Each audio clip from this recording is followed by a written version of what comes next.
in their work and the challenges they face. Their voices have shaped the work we took up in the President's Trucking Action Plan. And we just completed the 90-day sprint to get these actions off the ground, so I'm pleased to provide an update. In order to create debt-free pathways into the career for more people, including more women and drivers of color, we teamed up with the Department of Labor to grow the number of registered apprenticeships for high-quality paid on-the-job training. We're investigating truck leasing arrangements to make sure that they're above board. We're working on truck driver pay, including those hours when drivers don't get paid even though they're very much on the job because they're waiting for somebody else. We're making it easier for veterans to join the trucking workforce, partnering with the Department of Defense.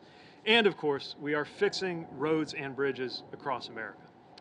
One trucker told me infrastructure is our workplace, and now we are enhancing that workplace thanks to unprecedented funding through the President's infrastructure law. And yes, that includes working with states to use that funding to build more safe truck parking because we know that that is such a central issue for truckers today.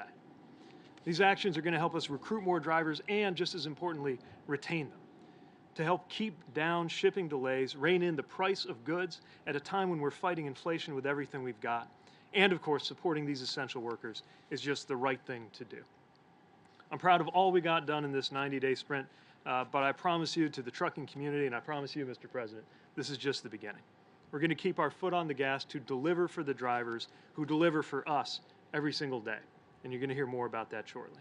But now it's my pleasure to hand it over to a good friend, a proud Army veteran, an entrepreneur who served as a U.S. Congressman, Acting Secretary of the Army, and chair of a new Veterans Task Force, Patrick Murphy. Secretary Murphy.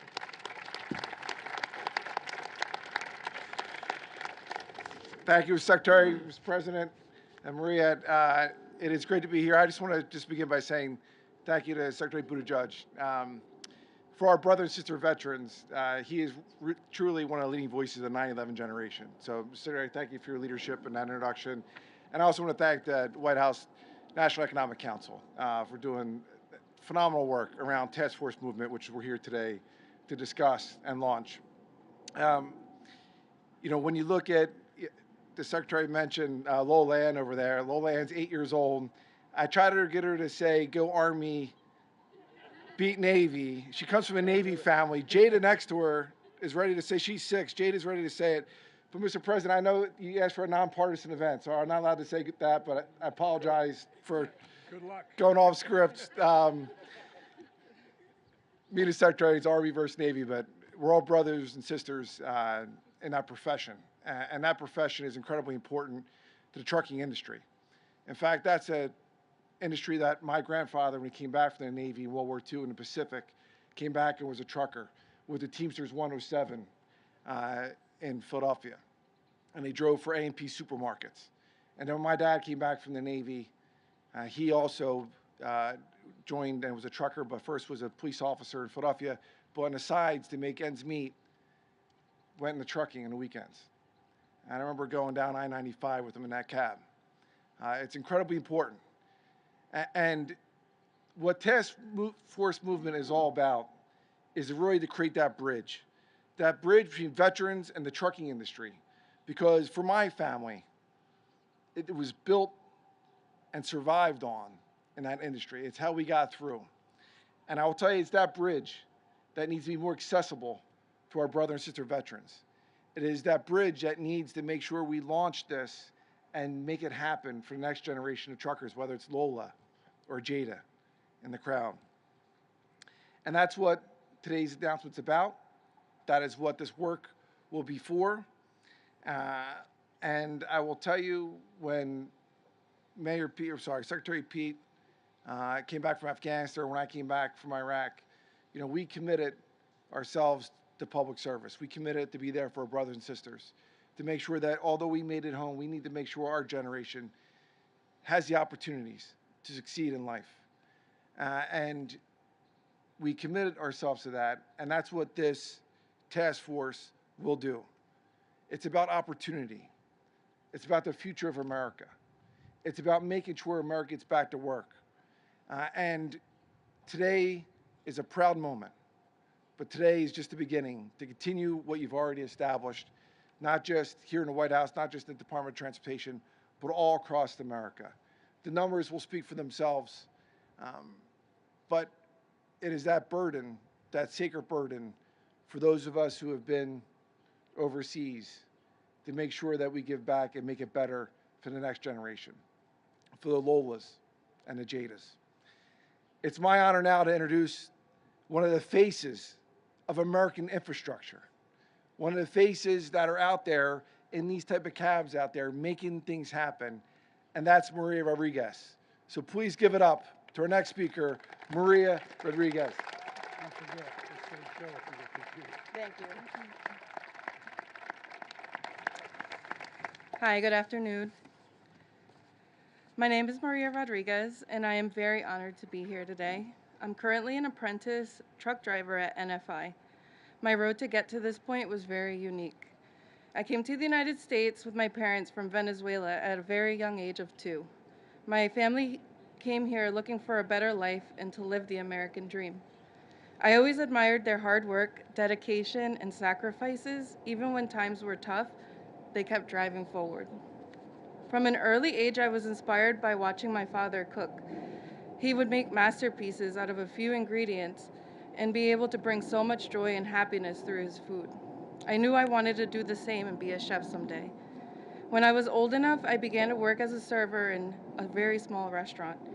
As time went on, I worked for so many amazing restaurants, but in March of 2020, I was laid off due to the COVID pandemic. At the time, I was also a new mom and worried about how I would support my family. I knew I had to make a career change.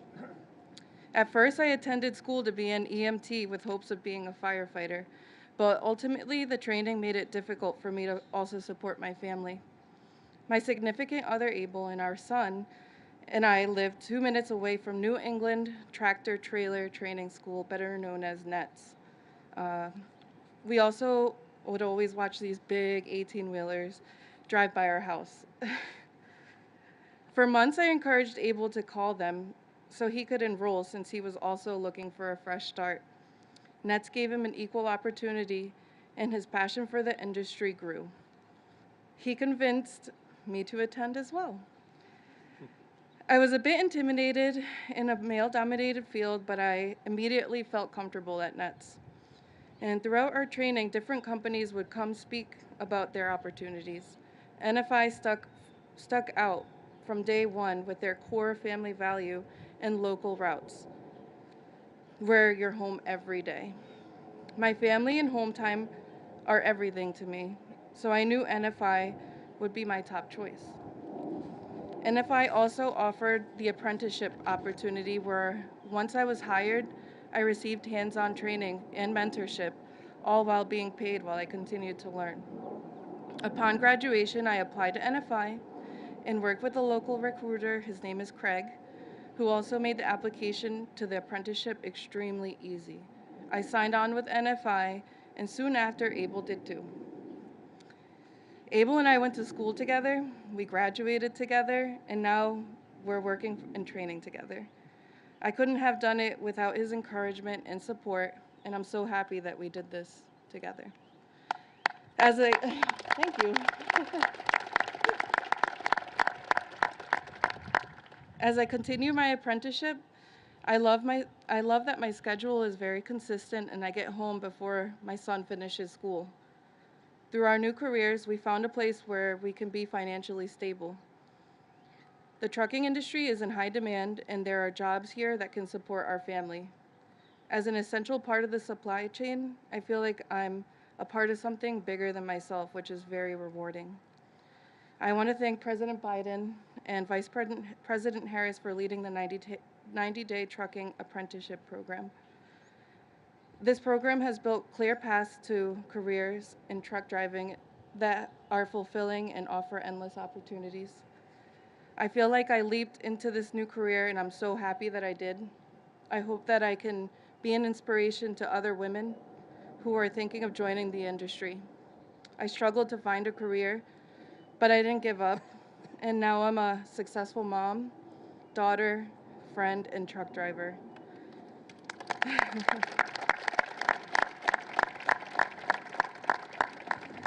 Now it is my great honor to introduce a president who has done more for truckers in 3 months than other presidents have in 4 years.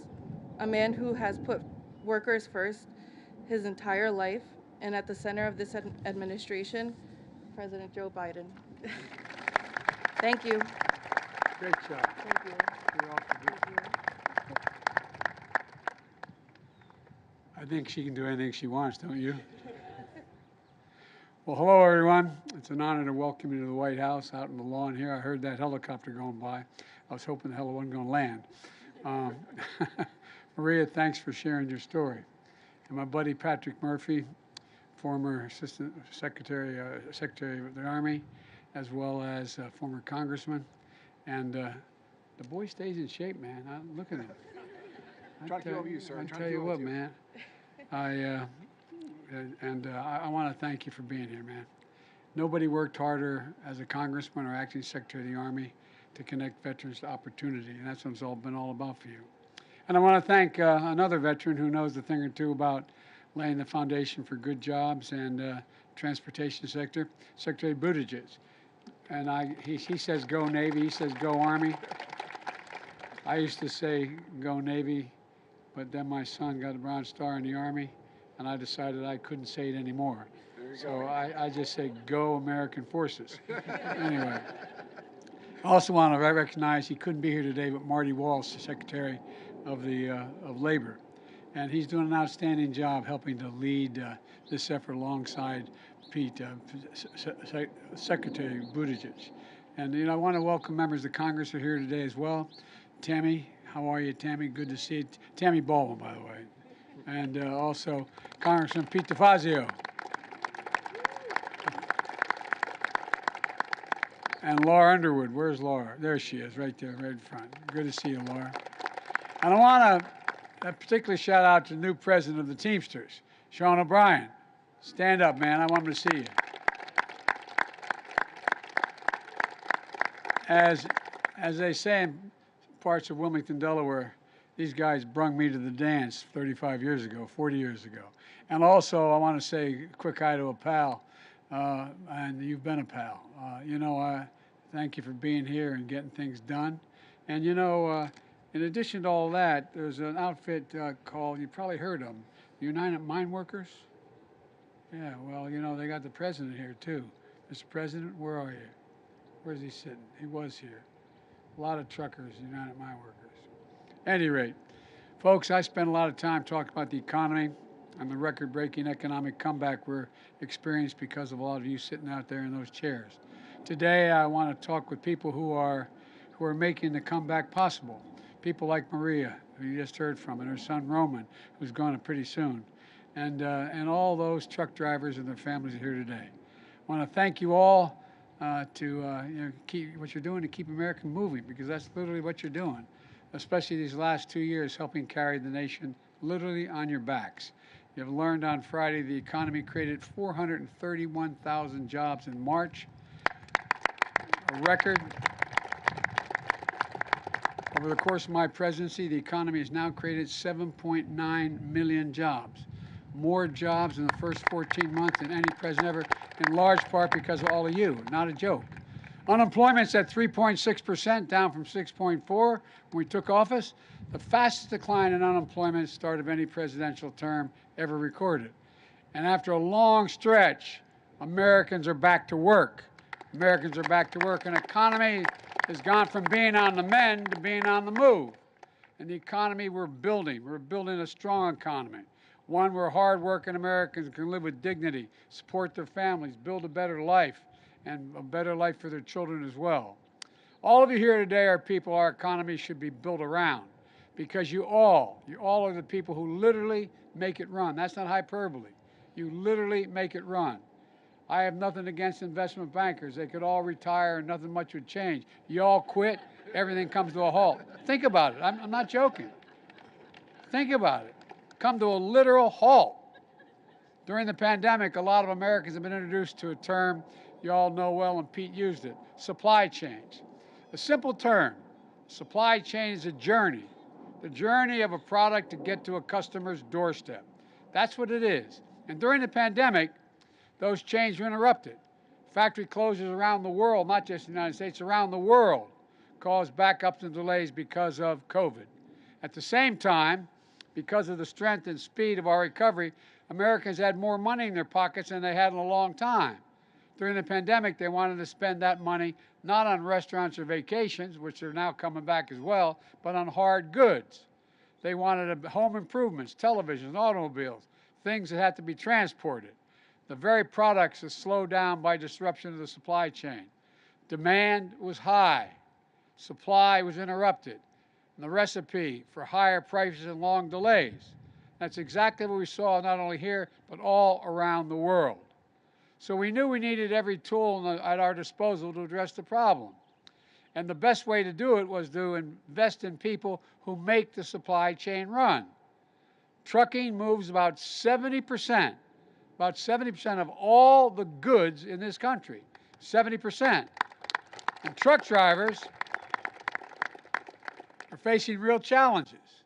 The average driver waits 4.5 hours for their truck to be loaded and unloaded during an 11-hour shift, and 40% of their day. And they don't get paid for that wait time. Back in 1978, the average truck driver's pay was $34 an hour in today's dollars. Last year, it was $25 an hour, nearly a 30% decline. In this iconic American industry, it's getting harder and harder to raise a family with dignity and pride that you deserve. And it's no surprise so many drivers left their jobs. The workforce is getting older. Not that I am, but they are. I used to drive a truck. It's a long story. Anyway, it's getting hard. And I thought I was going to get to drive one of these suckers today. But anyway, it's another story, too. But look, it's getting harder and harder to recruit new drivers, particularly women and people of color, to an industry that this nation and our economy desperately needs at full strength. The good news is that since I took office, we've begun to turn things around. In fact, in 2021 was the best year for trucking employment since 1994. There are now 35,000 more trucking jobs than there were before the pandemic. But we all know we need to move faster, getting more people working in this industry in jobs they can rely on and raise a family on. That's why last December, we brought together industry and labor to tackle the problem facing drivers. And we listened. And when we heard that there were long wait times in many states for people to get their commercial driver's license, their CDLs, we took action. We provided technical assistance as well as $57 million in federal funds to help states issue these CDLs faster. And I'm proud to report, because of Pete and others, so far in 2022, we're issuing CDLs at double the rate of last year, 120,000 in January and February alone. We also know that the key ingredient to getting and keeping more drivers was increasing training programs like the registered apprenticeships approved by the Department of Labor. Programs that allow aspiring drivers to earn while they learn, while making this essential job more attractive for potential drivers regardless of age, background, and gender. The program has proven to be improved safety and better working conditions and better pay and benefits. Typically, it takes about 8 months to create a registered apprenticeship program. But because of Pete and others in the Department of Labor, we're able to cut the red tape, and now it takes as little as 2 days. As a result, in the last 90 days, 100 major employers have launched new registered apprenticeship programs. UPS, Domino's, Pepsi's, Albertsons, and more, along with the trade associations like the American Trucking Association, the National Minority Trucking Association, the Food Industry Association, and others. What that all adds up to is a strong foundation for the work ahead, a pipeline of hardworking men and women from all backgrounds, highly trained and highly motivated to get behind the wheel, including a whole lot of veterans, thanks to the Veterans Trucking Initiative known as Task Force Movement by Patrick Murphy, led by Patrick Murphy. And by the way, I'd say parenthetically, if If you can handle a tank, if you can handle an armored personnel carrier, you sure in hell can handle one of these suckers. And an awful lot of well-known people also. The idea, I remember, I'm going to digress for 1 second. I got a commercial license because my dad used to run an automobile agency. And I used to have to go up to the body shop up in Philadelphia from Wilmington. And when they'd order a trailer or a cab, they'd sell the cab. And so I had to have a license to be able to drive it up and back. And so during the trucker strike years later, when I was a young senator, there was a guy who ran steel from Deemer Steel out to Ohio. And so I decided to ride out with him, see what it was like on the strike. And I was driving, going through Shiloh, Ohio. And his handle was Big 10. And remember, everybody, all the truck stops were being blockaded at the time during the strike. And he called and he said, Big 10 wanting to come in. I forget exactly how he said it. And the only woman truck driver I ever knew I met that day, she said, this is Big Mama, no room.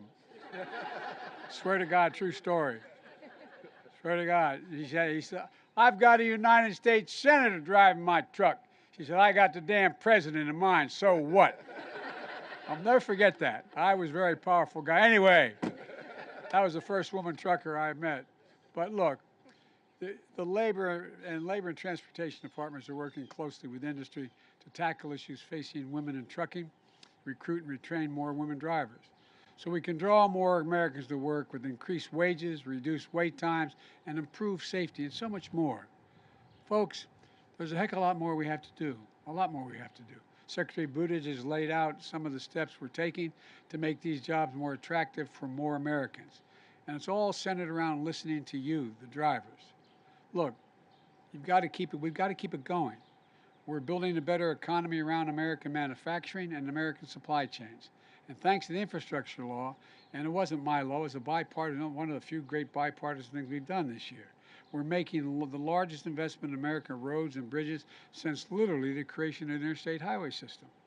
And that means a bright future for American trucking. This country will be counting on you more than it ever has. So you should be able to count on us to keep investing in you and your families. That's exactly what we're going to do. I'm looking forward to all the progress we're going to make together. I want to thank you all. Thank you for being here. Thank you for what you do. Thank your families, and may God bless you all, and may God protect our troops. Thank you, thank you, thank you. What do we do now?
Charleston's having a good year.